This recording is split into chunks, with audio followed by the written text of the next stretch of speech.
continuing with the discussion on communicating finance ideas, and this is filmed by 4 cameras. This is going to go out there and change the way the world communicates. Can I ask each of you to please introduce yourself briefly?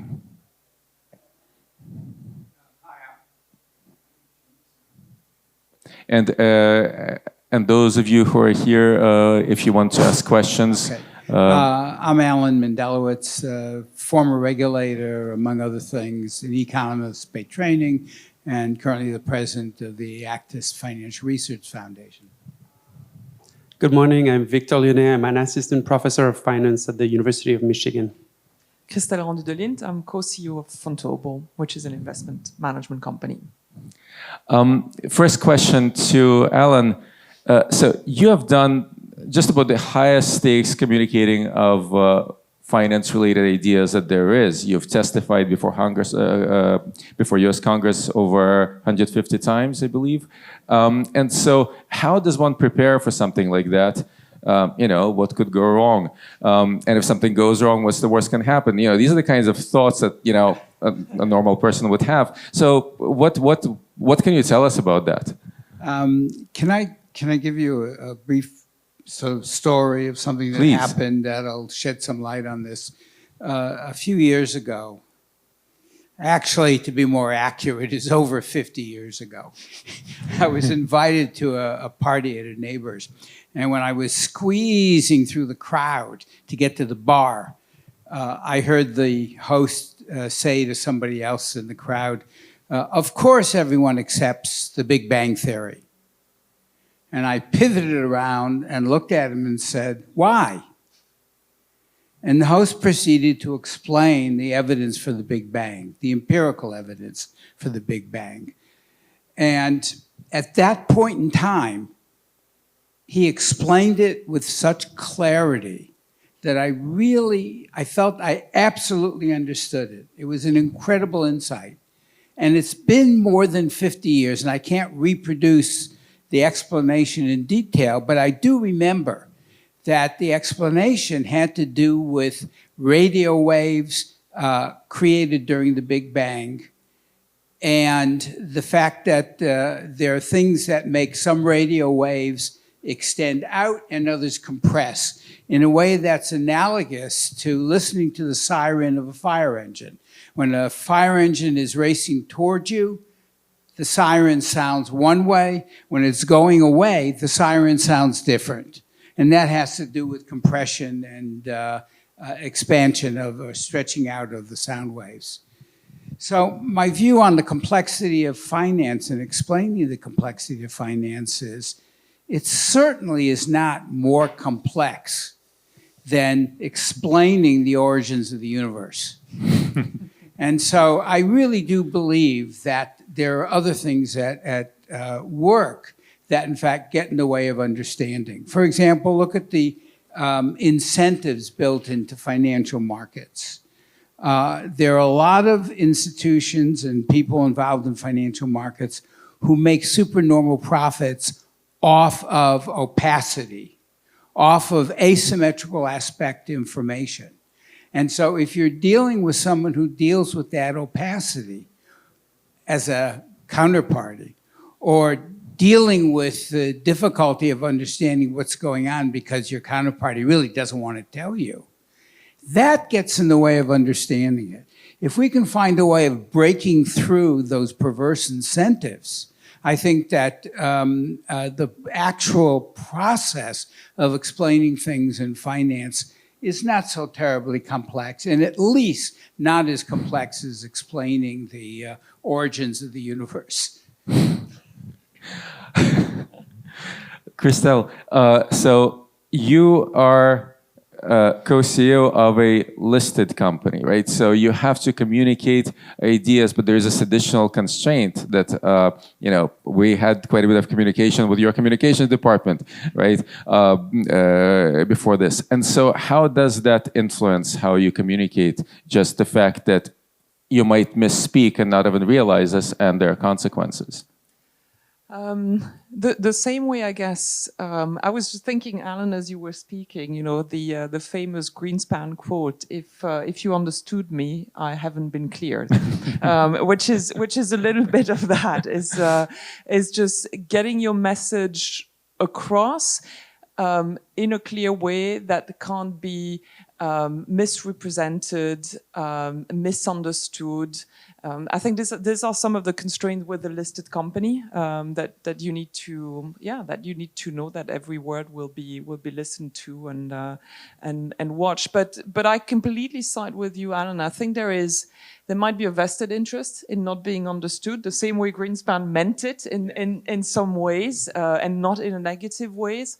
There's also a little bit of the word is not the right one, but wanting to keep supremacy, intellectual supremacy, and that applies also to academia, and I've crossed over the two worlds, and I think it's really, if you have the intent of being understood, especially from academia, where we know that the brain processing power shouldn't be the problem, then it is doable. But one has to want that, and to want to have a message for people. So we're talking about financial literacy. My own aim is really to try and make the important message travel to everyone, because there's this perception that finance, and in particular if you think about wealth and asset management, is only for the rich, but actually the one who need it most are the one who might not have a good retirement, a good pension fund. But that goes down to, how do you not lose your shirt?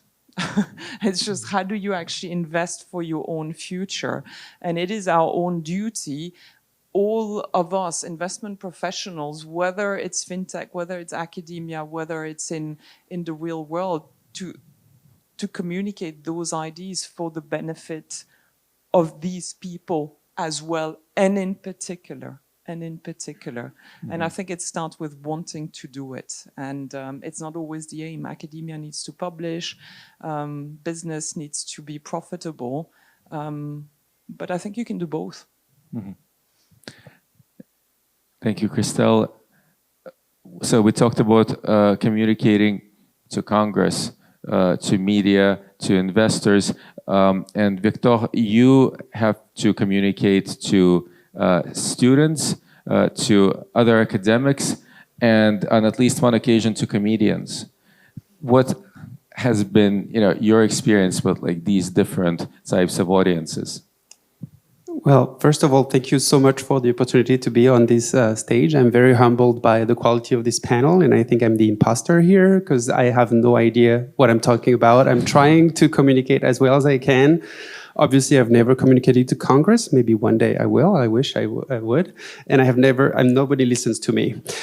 So I try to have my students listen. I try to captivate my audience when I give presentations. Before I get to the idea of like, how do I communicate with various audiences, I think I wanted to emphasize maybe one huge tension that was obvious from before, which is also true in academia, which is that the objectives that we're being given, the incentives that we're being given are very different from trying to maximize the amount of information that you convey. And our audience is not typically, the layperson, and the goal of a young assistant professors, maybe not so young anymore, is to try and survive and not perish. And publishing not to perish doesn't mean being understandable to the layman person. If anything, I'm probably less understandable than I used to be because I've learned to answer to very smart referees and to tone down any strong message from my papers, understand limitations of everything. And to come back to your question, David, this experience that I've had talking to comedians, thanks to you, I really enjoyed it. I ended up watching a lot of the videos that you've produced and a lot of amazing professors trying to convey the conclusions from their papers. And I think, this sort of, to me, illustrated the large gap between communicating ideas efficiently and what academia forces you to turn into when you try to, create rigorous academic research. It was an incredible amount of fun, but I found myself just like trying to break and trying to slow down conversations and trying to add nuances to everything. And I realized as I was doing it that it was just kind of confusing the message more so than it was facilitating the conversation. But it was a great amount of fun. And I think by and large, I believe that probably the first order effect that academics have on the world is through their teaching, through how much learning their students get from their lectures, their courses, which is, again, quite different from getting tenure and surviving in this environment. And I just want to ask a follow-up question, Victor. So, in fact, what we're trying to do, we're trying to reach out to broader audiences. So we put on this show in Amsterdam, open to the public, where academics were interviewed by comedians. And to connect with this previous idea of the element of surprise, the surprise twist is that our band, our saxophone player, was also one of the researchers interviewed, and people did not know this until he actually started talking about his research. This fact, so that fact that I think what really connected with our audience is what Ashwini was talking about: authenticity, bringing your authentic self to work. And you are a passionate musician, and so how does being a musician maybe color the way you, or maybe it doesn't, but maybe it colors the way you communicate? Maybe there is some sense of rhythm or something, or timing, or is it just completely aside from that? That's a great question. I think it has helped me, especially at the beginning. I must have been more comfortable on stage and, being able to talk to audiences at first than my peers in my PhD program and later on. But I think by and large, the skills required and the amount of fun that you can have is very different. I think the stakes are much lower when you're an amateur band player playing outside in the streets of Paris versus, again, trying to signal that you're smart to an audience of, highly trained, very smart academics trying to find gaps in your analysis. Allan, so you've spent much of your career translating complex financial issues for policymakers. And what's the hardest idea you ever had to explain on Capitol Hill? Is this on? Okay, good. Actually, I have a footnote to my prior story. Please. If I can insert that. And that is, the original story took place in New Jersey. A few years later, we moved to Washington. And a couple of years later, I walked into my office, sat down, and the New York Times was waiting for me to pick it up and give it a quick read. And I picked it up, and there on the front page was a picture of my neighbor. And the article underneath was an explanation that Arno Penzias, my former neighbor, had been awarded the Nobel Prize for his work uncovering the empirical support for the Big Bang. So it wasn't just that he could explain it. It's that, in fact, the whole world, in fact, was listening to him and understanding what he had to offer. And that was really quite remarkable because it really brought home that if you want to communicate with large numbers of people, you can't do it by telling them how you're going to solve some equations. You have to be able to explain it in a way that is intuitive, comes from the gut, emphasizes why it's important and what it achieves. And so the same types of things that get you into a journal are the things that actually get in the way of explaining things to a non-technical audience. You asked about things to explain. I've had my fair share of things like, doing a study of the Japanese transplant auto firms in the United States, going up and briefing the member of Congress who had requested it. And when I was done, and I was quite, full of all sorts of great information, all very intuitive, and why it was important and how we interpreted what was going on. And one of the points, the main point I was making was that the success of companies like Honda and Toyota was clearly a result of the superior management systems, not a result of any other cause.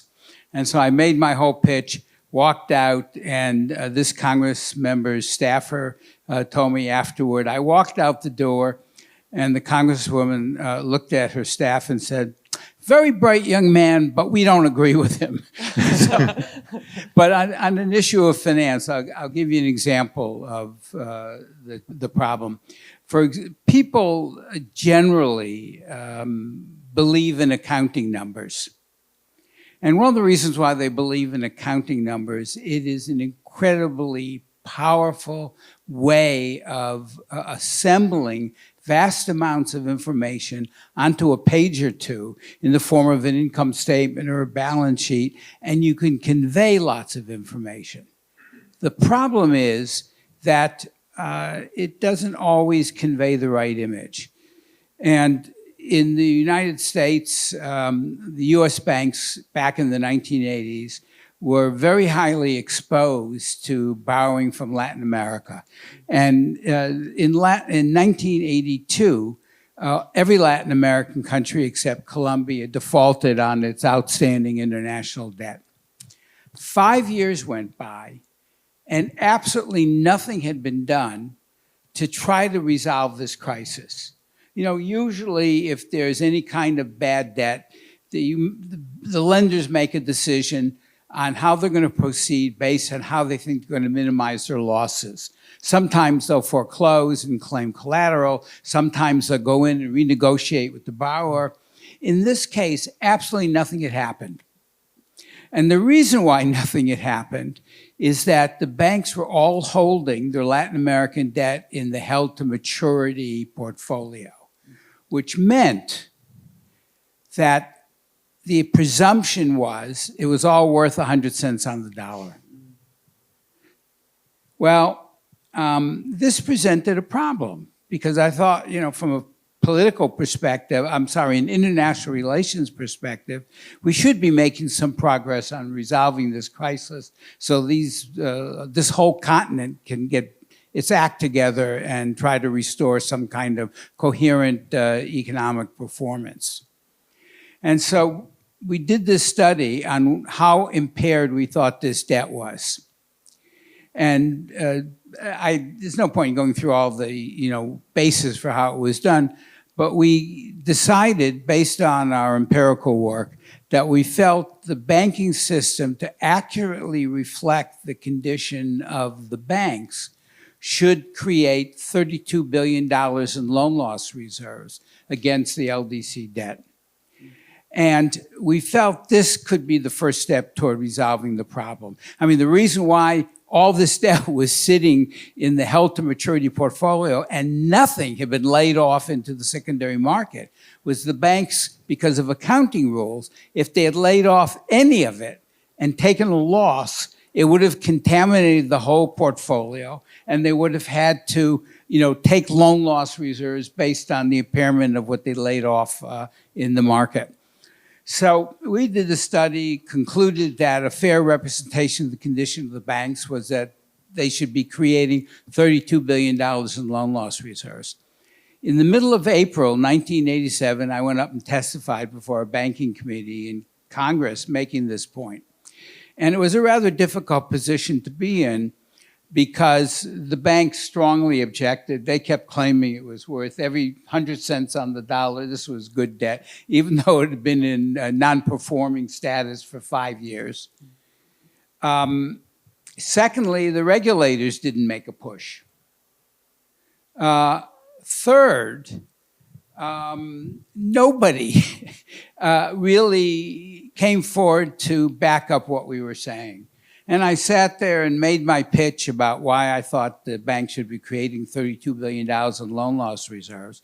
And one of the members of the committee looked at me and said, "Well, Mr. Mendelowitz, How can they possibly do this? They'll be insolvent. And I said, no, you don't understand. They've already incurred the loss. All I'm talking about is the accounting veil that doesn't accurately represent the condition of the firms. So the hearing comes to an end, nothing happens. And we're sitting there, week goes by, nothing happens. 2 weeks, 3 weeks. 6 weeks later, Citibank stood up and created $2.2 billion in loan loss reserves against its outstanding exposure to non-performing LDC debt. And then nothing happened for a day or two. And everybody held their breath. And the weakest money center bank at the time was Bank of America, which was the old Bank of America from San Francisco, not the current Bank of America from North Carolina. And after about a week, Bank of America stood up and created $778 million in loan loss reserves.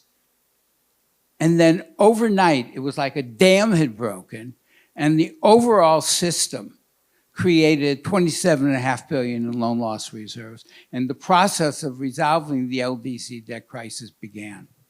So it's no matter how well you can present it, explain it, describe it, you're always going to run into obstacles when you're dealing with a really hot button issue.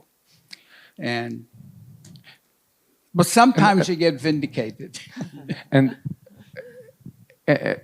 this was just absolutely, this is amazing. This is spellbinding. What a story.